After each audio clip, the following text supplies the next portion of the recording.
Саламатсыздарбы, кабарлардын күндүзгү чыгарылышы менен тааныштырып, студияда мен Альбина Жолаева. Баткен окуясы 15 жылдан бери өз баасын албай, окуянын катышуучулары көңүл сыртында калып келе жатканынан нааразычылыгын билдирген Баткен окуясынын катышуучуларынын тобу бүгүн Жогорку Кеңештин Коргоо жана коопсуздук боюнча комитетинин төрагасы Алмазбек Батырбеков менен жолугушту. Бул тууралуу Жогорку Кеңештин басма сөз кызматынан билдирди. Мындан тышкары Республикалык комитеттин Жалал Абад облусунан өкүлү ата-эне бала чаканы таштап, ата журт үчүн башын сайган жоокерлерге мамлекет маани бербегенине кээде көңүл ооруйт дейт. Ошондой эле 1999-2000 жылдары Кыргыз Республикасынын чегин эл аралык террористтик топ басып киргенде мекенди сактоого катышкан жоокерлердин социалдык укуктарын коргоо максатында согуштун, куралдуу күчтөрдүн жана оруктун ардагерлери жөнүндө мыйзамга өзгөртүүлөр менен толуктоолорду киргизүү тууралуу мыйзам долбоорун демилгелеп жаткандыгын кошумчалады. Фонта жана Би компакт ишканалары эсептөө палатасын сотко берет. Бул тууралуу Фонта ишканасынын коомчулук менен байланыш бөлүмүнүн адиси Жыргалбек Шакиев билдирди. Анын айтымында эсептөө палатасы Фонта жана Би компакт ишканалары 7000 тоннага жакын алтынды казып алганын мамлекеттен жашырган деген маалыматты интернет сайттарга чыгарган. Ошондой эле август айында жүргүзүлгөн текшерүү мыйзамсыз болгондугун жана ишканалар эч кандай текшерүү актыларын алган эместигин ишкана өкүлдөрү билдирет. Эске салсак, Фонта жана Би компакт Жалал Абад облусунун Чаткал районунда жайгашкан куру тегерек, суулуу тегерек жана көк кыя кендерин иштеткен ишканалар болуп эсептелет. Ал ортодо эсептөө палатасы Чаткал районундагы кендерди иштеткен Фонта ишканасы мамлекетке ондогон миллиард сомдук зыян алып келгенин билдирет. Эсептөө палатасынын башкы мамлекеттик инспектору Эрнис Абакировдун айтымында бул маалымат ишканада жүргүзүлгөн аудиттин жыйынтыгында тастыкталган.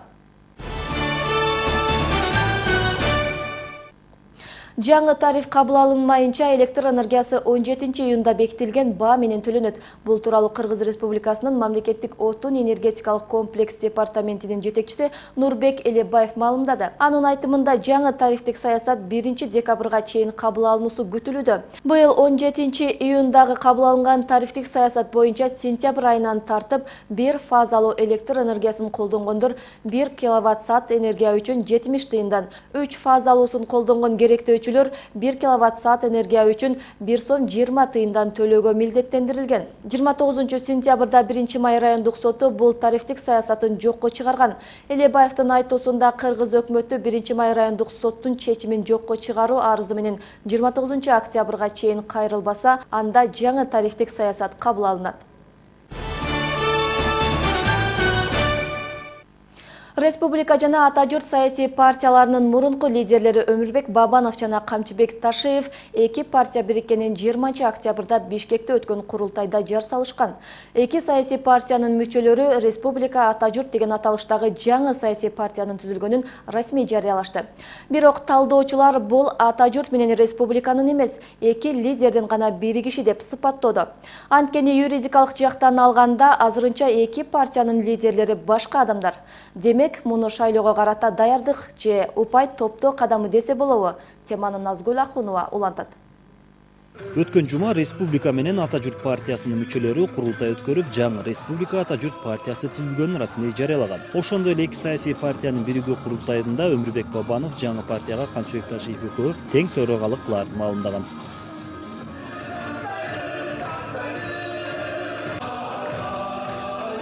Эки саясий партия биригип, алар үчүн тарыхый учур болуп жатканы менен курултайда учурдагы ата журт партиясынын расмий лидери Жылдыз Жолдошова катышкан эмес. Жолдошованын Марал радиосуна берген интервьюсунда аны курултайга чакырышкан эмес. Ага саясий күчтөрдүн ата журт партиясынын мүчөлүгүнөн жана лидерликтен чыгаары ниеттери себеп дейт Жылдыз айым.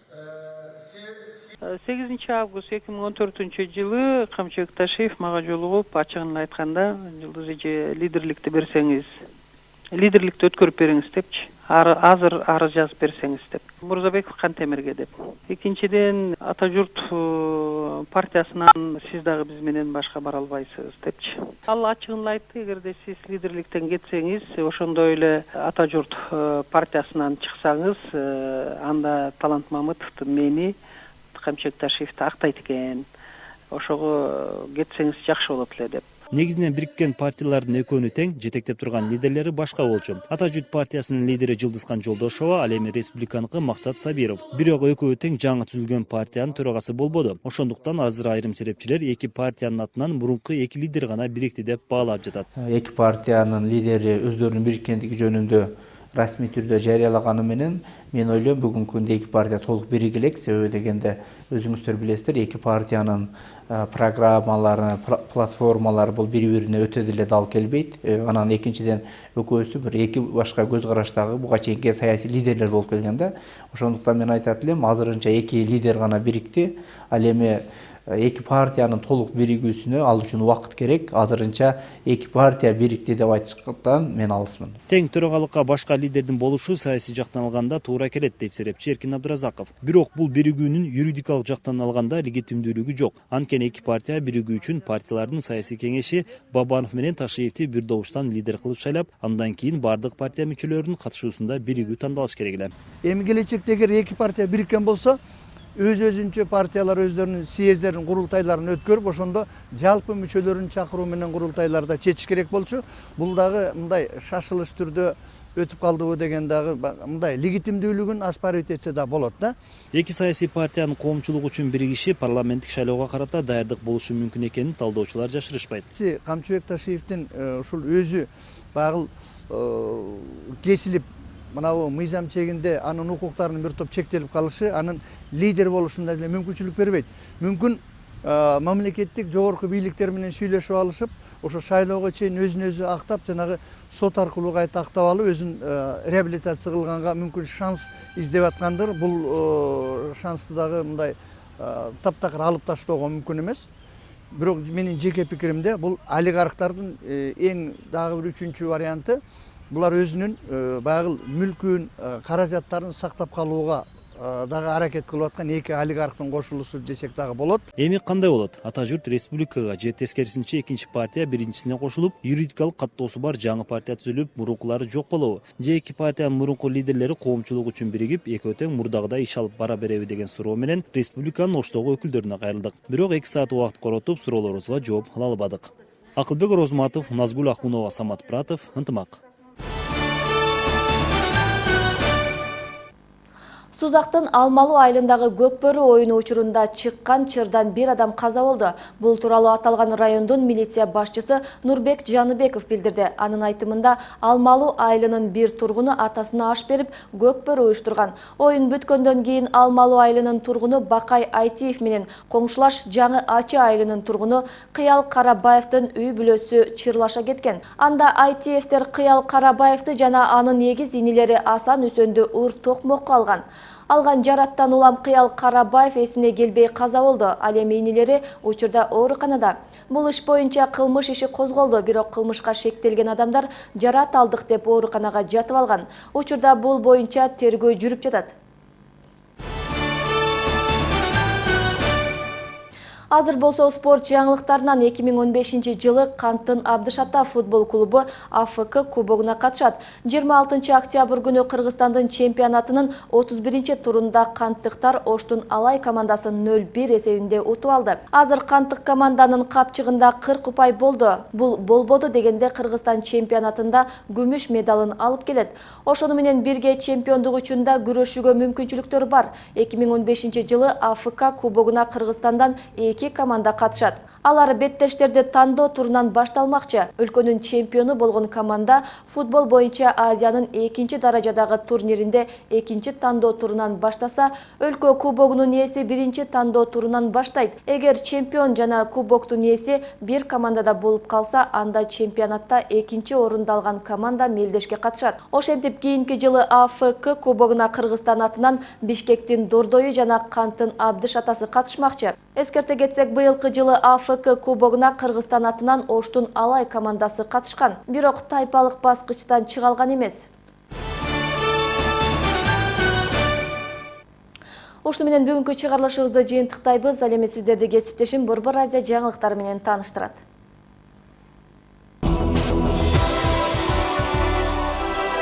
Кутмандуу кечиңиздер менен Азаттык радиосу Борбор Азия жаңылыктары менен тааныштырат. Прагадагы студияда Айнура Жекше кызы.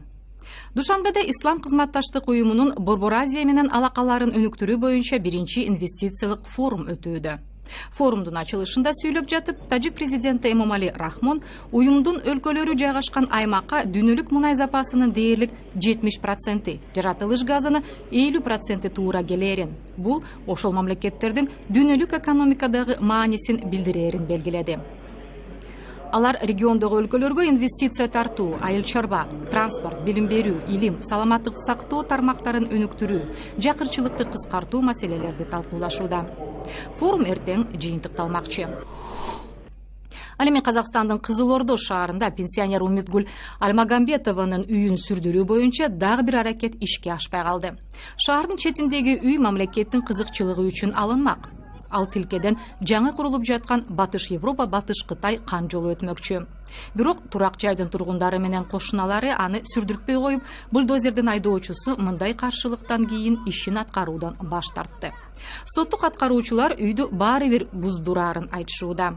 Альмагамбетованын адвокаты билдиргендей, шаар администрациясы үй ээсине компенсация иретинде 8 миллион теңге төлөп берүүнү чечти. Бирок пенсионер аны мыйзамсыз деп эсептейт. Анткени буздурула турган үйдө 9 киши катталган. Жергиликтүү бийлик турак жайды сүрдүрүү чечими мыйзамдуу кабыл алынганын айтууда. Түркмөнстан эгемендиктин 23 жылдыгын белгилөөдө. Майрамдык иш-чаралар 27 октябрга чейин эле башталган. Кечээ Борбор шаардагы Ашгабад стадионунда театрдаштырылган оюн зоок тартууланды. Аны көргөндөр да, катышкандар да негизинен жогорку окуу жайлардын студенттери, мектеп окуучулары, мамлекеттик мекемелердин кызматкерлери болду. Бүгүн аскердик парад, маданий иш-чаралар жана спорттук мелдештер өттү.